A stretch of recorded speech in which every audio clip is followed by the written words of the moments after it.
और माय की आशा कर हम भोगन नहीं क्या दी तो फिर हमरो नाम कमला नहीं।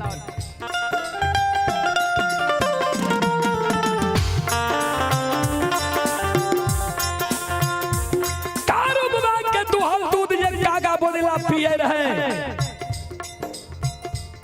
बाबूजी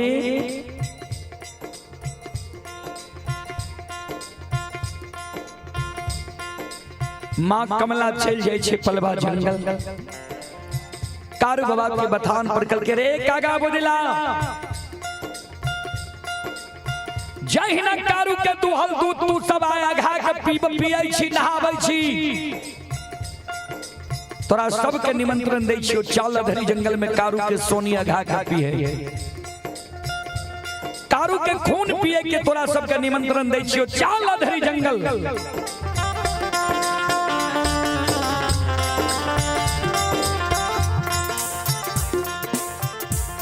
कागा बोदिला कहे माँ कमला जे कारू के दुहल दूध 6 महीना चाहिए ता नहीं 6 महीना से घा के पिलिए ये पलवा जंगल में। ओकरा मारे के ओकर खून पिए के सोनी पिए के हमरा सबके निमंत्रण दै छी निमंत्रण स्वीकार नहीं कर सकै छी। ओई जगह से माँ कमला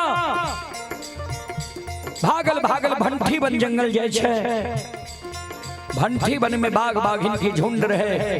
बाघ बाघिन के माँ कमला निमंत्रण दे रे बाघ बाघिन तोरा सबके निमंत्रण दे छियो चल कारू के सोनी अधरी मघा के पिए। ओई में एगो लुल्ही बाघिन रहे। लुल्ही बाघिन लूल कोना भेले रे बाबूजी। एक दिन कारू बाबा के गाय के सिरा में लुल्ही बाघिन पानी पिए रहे। कारू बाबा की नजर पड़ गई। कारू बाबा मन में सोचे जे ई बाघिन के झूठ पानी हमर गौ माता पीते हमरा गाय के सिरा में बाघिन पानी पीता है। कारू बाबा लाठी के हूर से एक हूर मार ले कर हाय को हड्डी हुए बाघिन के टूट गले रहा। वह दिन से ओकर नाम लुल्ही रह गए। तो लुल्ही बाघिन भी मन में सोच लेलके कारू बिना गलती बिना अपराध के तू हमरा मार लहो। हमर स्वभाव छिए पानी पीना तो ई बदला हम तोरा से एक दिन जरूर ले लेब। बाबूजी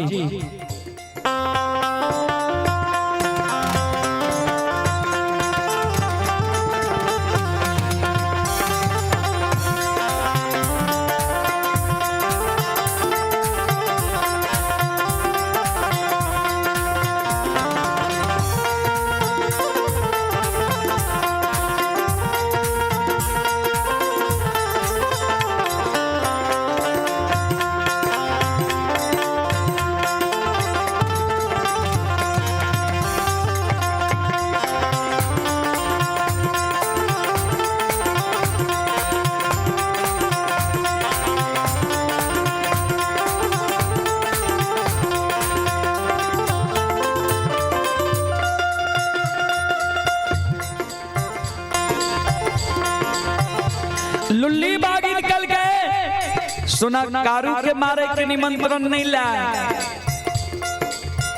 किया तो कारू बहुत बलवान छे। ओकरा पराक्रम के हम जाने छिए।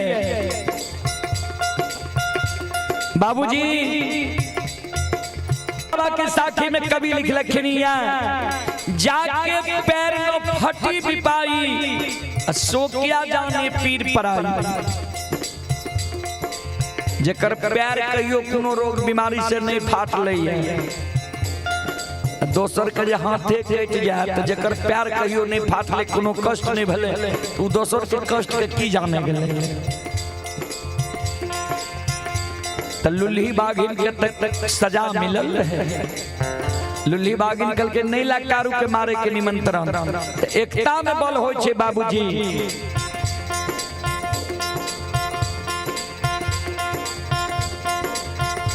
सज्जन वृंद श्रोता बंधु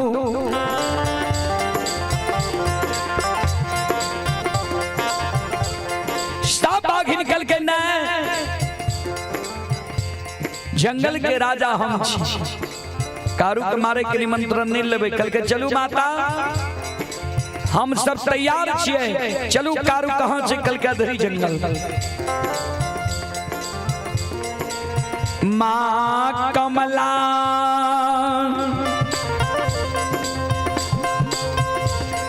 माया विस्तार कैलकई,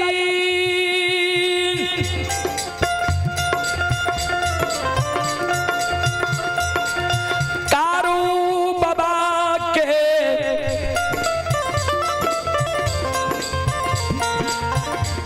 दिगमा गय धरी, जंगल में हरा जाय छई। कारू बाबा के 8 अंग शरीर अधरी में घूम रहले चारों बगल। कारू बाबा के पूरब पश्चिम उत्तर दक्षिण को दिशा के ज्ञान नहीं है। जे कने पलवा से लिए कोने महापुरा जेबा। आषाढ़ महीना लागे जे बाबूजी कुहेस लागा छे। श्रोता बंधु माँ बहन बाबू भैया सब लछन आगे आगे गाय हाँकने जा रहे, पीछे पीछे कारू बाबा जा रहे। कारू बाबा के जे शरीर घूमे लागले, संत बाबा कारू लछन के आवाज लगले, लछन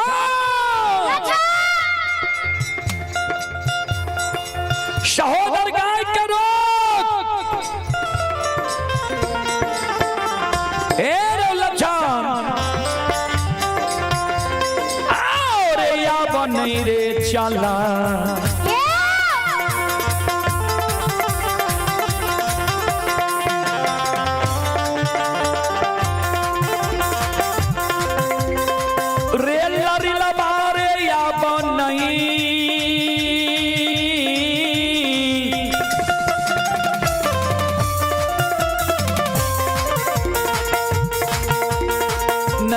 चला रे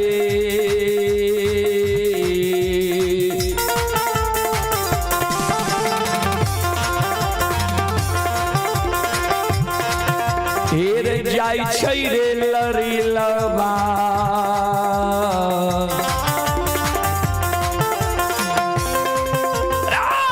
हमरा या धरी रे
अब हमरा चलल नहीं जाय छो, गाय के रोक बाबूजी।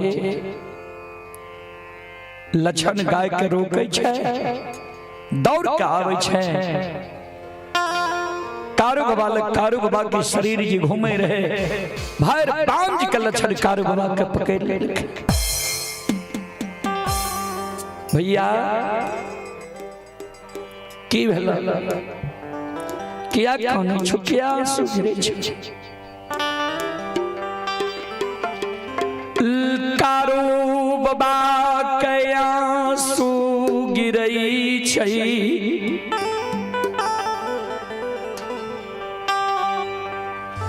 आब हमरा अधरी जंगल में चलल नहीं जाई छौ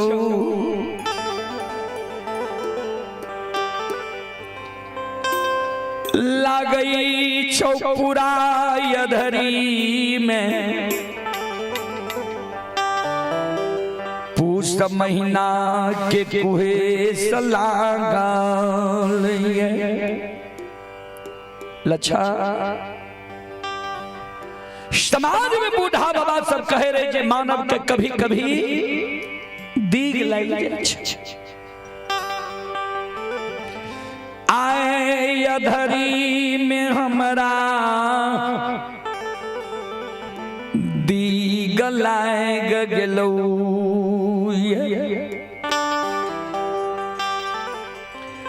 पूरब पश्चिम उत्तर दक्षिण एको दिशा के हमरा ज्ञान नहीं है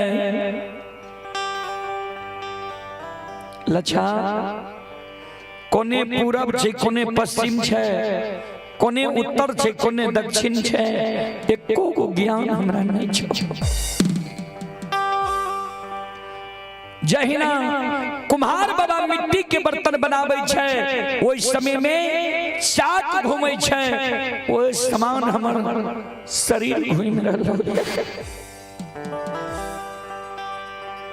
एगो काम लक्षण तुका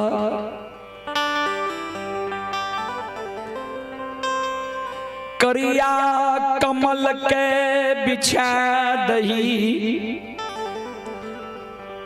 उजरी चादर के लाठी गायर के ये जंगल में तैन दही मैये धिये सहजा गाय के रोए कदही तू हमरा सिरहान में बैस जो हमरा सिर पर हमरा सिर के तू अपना जांग पर लाके कुछ देर हमरा आराम करे ले दो दे तू सिरहान में बैठ जो सहोदर हमरा कुछ देर तू विश्राम करे ले दे ए जंगल में आराम करे ले दे तू जागल रही है चारों बगल देखे रही है क्या जंगल घना घोर छे बाघ सिंह सदुल जंगल में छे एहन नहीं हो जे बाघ सिंह सदुल गाय बछरू पर घात क्या दो जंगल में बाघ सिंह के देख लिए हमारा अधरी में तू जगा दी है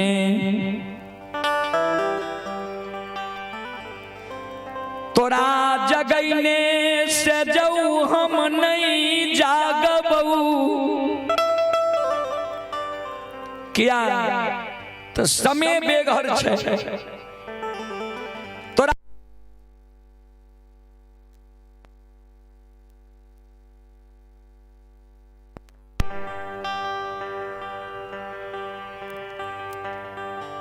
सहोदर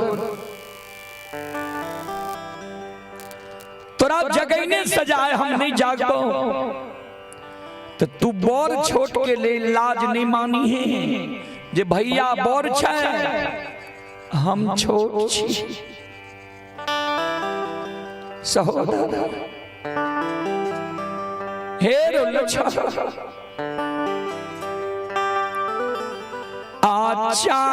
आचांगाटा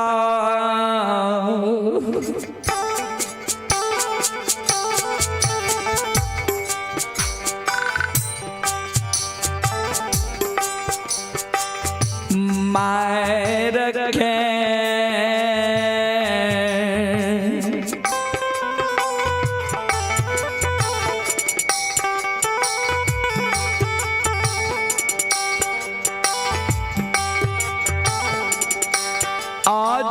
गई हैं रे,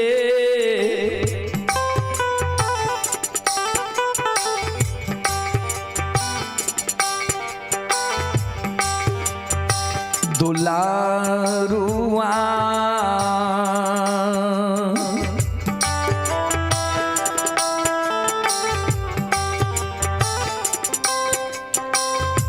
भैया कैया धाम री रे,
भाई के अधरी जंगल में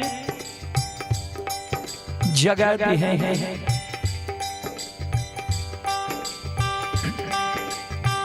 कारू बाबा के शब्द सुन के लक्षण के आंसू गिरे लगा।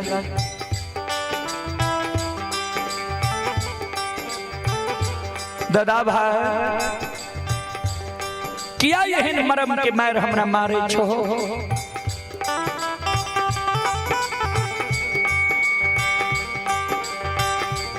जरा सब तोहर बात हम काट दिलिया, हमरा कहे जो चाट मार के जगह दिले।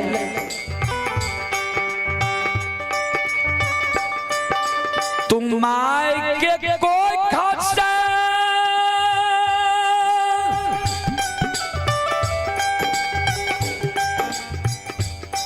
बोर भैक के जन्म ले हो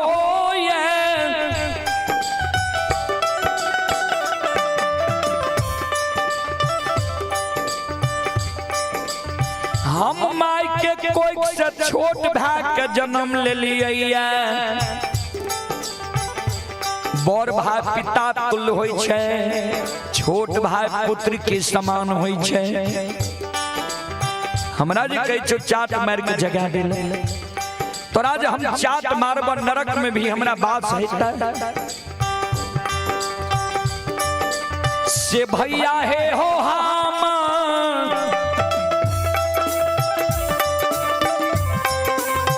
राहो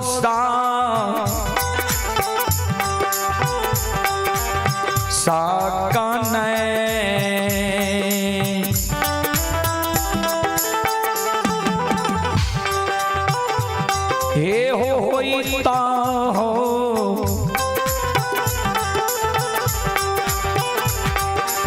सहोदरा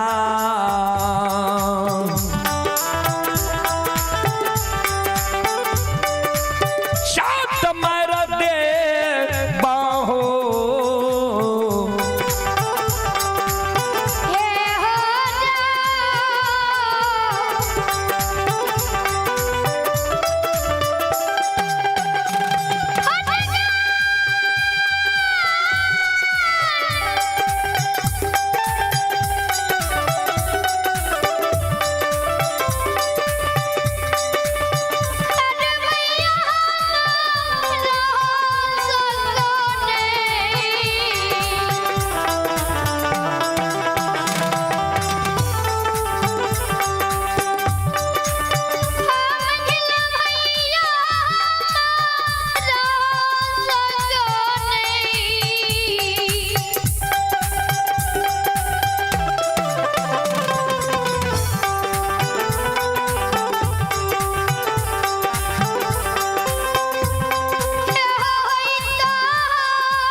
चले पुरस्कार की ओर।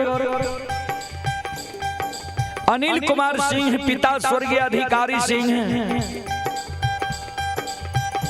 ये श्रद्धालु सुपौल वार्ड नंबर 16 के निवासी हैं। श्रद्धालु अभी दिल्ली से यह कार्यक्रम देख रहे हैं। श्रद्धालु की ओर से शानदार 51 रुपए की पुरस्कार आए हैं।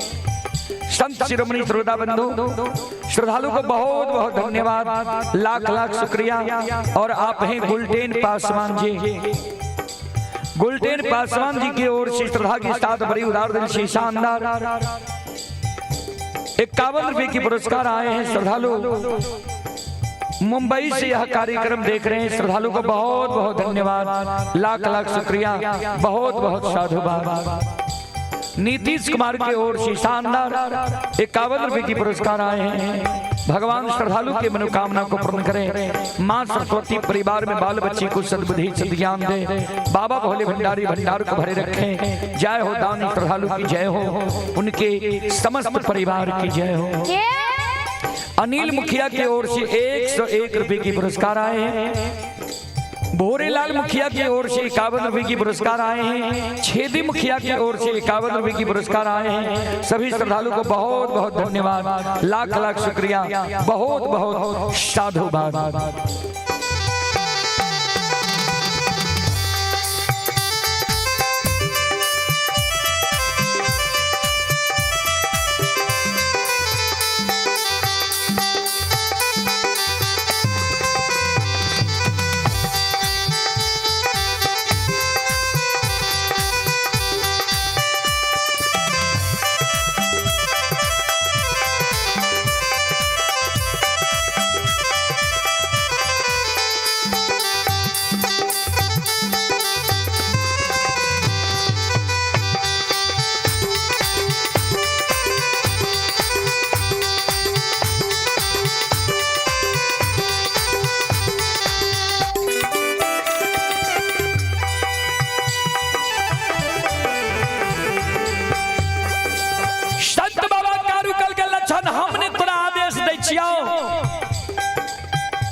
बर भाई के आदेश पिता के आदेश के समान होइ छै।